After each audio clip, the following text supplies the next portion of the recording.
Lena Paul was 29 years old. She lived in a rustic, beautifully restored cabin just outside of Austin, Texas, surrounded by live oaks and the quiet hum of nature. Her home was filled with plants, books on feminist theory, and the smell of freshly ground coffee. It was a world away from the sterile studios of Los Angeles, a sanctuary she had deliberately built for herself. Her annual income was a comfortable and stable $800,000.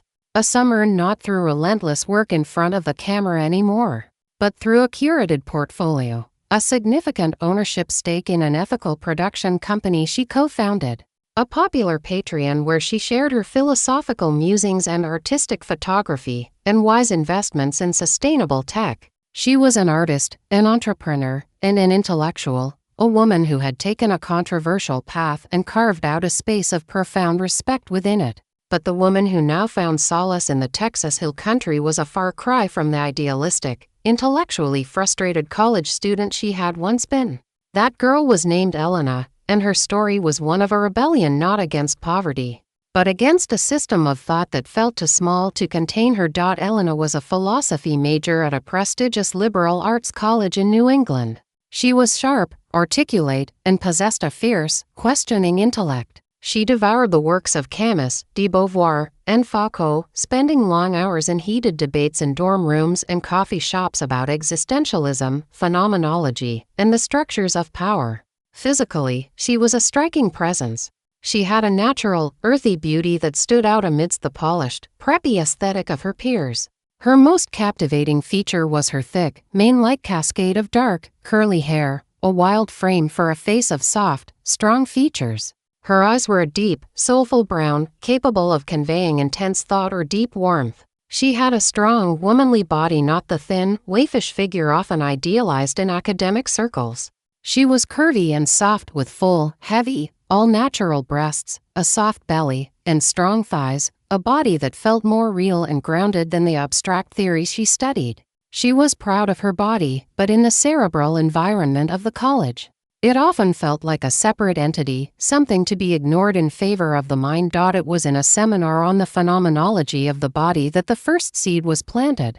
The professor spoke of the body not as a mere vessel for the mind, but as the very medium through which we experience the world, a site of knowledge, pleasure, and political control. Elena was electrified. She began to see the mainstream, commercialized representation of female sexuality as a form of philosophical oppression, a flattening of the complex, powerful, and deeply personal experience of being an embodied consciousness. She started a secret blog under a pseudonym, writing long, analytical essays about sexuality, autonomy, and the male gaze, often illustrated with classical art nudes or her own artistic, non-explicit self-portraits. Her boyfriend at the time, a fellow philosophy student named Mark with aspiration of tenure, discovered her blog. He was horrified. "Do you have any idea what this will do to your academic reputation?" he hissed, his face a mask of disdain. "They'll never take you seriously. You're reducing complex philosophical concepts to this." He gestured at her body with a wave of his hand, as if it were a contaminant. In that moment, Elena saw the hypocrisy of her world. They could theorize about the body for hours, but the actual, living, breathing, sexual female body was still a source of shame. Something to be kept separate from serious intellectual pursuit. The breakup was bitter. Feeling ostracized and misunderstood, she dropped out in her senior year. She was adrift. The structured path of academia was closed to her, and she had no desire to enter the corporate world. Her blog, however, had attracted a small but devoted following. One of her readers, an independent feminist filmmaker from California, reached out. She was making a series of short, artistic films exploring female desire from a first-person perspective, and she wanted Elena to be involved, not just as a writer, but as a performer. "Your writing is powerful," the filmmaker said, "but your ideas about embodied knowledge are theoretical until you truly, fully inhabit them. This is the ultimate phenomenological experiment." The idea was terrifying and exhilarating. It was the ultimate application of her philosophy. To use her own body, her own sexuality, as the very text for her analysis. It wasn't about being objectified. It was about being the active, conscious subject of her own sexual experience. Documented and presented as art, she chose the name Lena Paul, a slight variation on her own. A new identity for this new, radical chapter, she moved to Los Angeles, but kept her distance from the mainstream industry. Her first film was for the filmmaker, a slow, sensual, beautifully shot piece that focused on touch, expression, and the female gaze. It was unlike anything in the adult film world. When the camera rolled, Lena didn't feel like she was performing for a viewer. She felt like she was exploring the innermost landscapes of her own consciousness. Her deep brown eyes were not trying to be seductive. They were thoughtful, present, and intensely real. Her soft, curvaceous body was not positioned for maximum appeal, but moved with a natural, unforced grace. The final product was less a pornographic film and more a moving painting, a study of light, shadow, and human connection. The film was a critical sensation within its niche. It challenged the very definition of adult entertainment. Lena Paul became an instant icon for a different kind of audience, one that was intellectual, artistically inclined, and hungry for authenticity. She was not just another actress. She was a philosopher-performer, and she had just written her thesis with her entire being. The first part of her journey was an intellectual and personal rebellion. The second would be about building a sustainable movement from that rebellion, and facing the inevitable backlash from both the world she left and the world she entered. Lena Paul's entry into the adult film world was a quiet revolution. She refused to play by the established rules. She was selective with her projects, only working with directors who shared her artistic vision and respected her intellectual contribution. She became known for her authenticity, a word often overused in the industry, but in her case, it was the absolute truth. Her performances were not acts. They were deeply felt experiences. Her lush, natural body and thoughtful, penetrating gaze became her signature, a rebuke to the homogenized, often surgically enhanced look that dominated the mainstream. She was the thinking man's and thinking woman's fantasy, not because she was pretending to be smart, but because she genuinely was.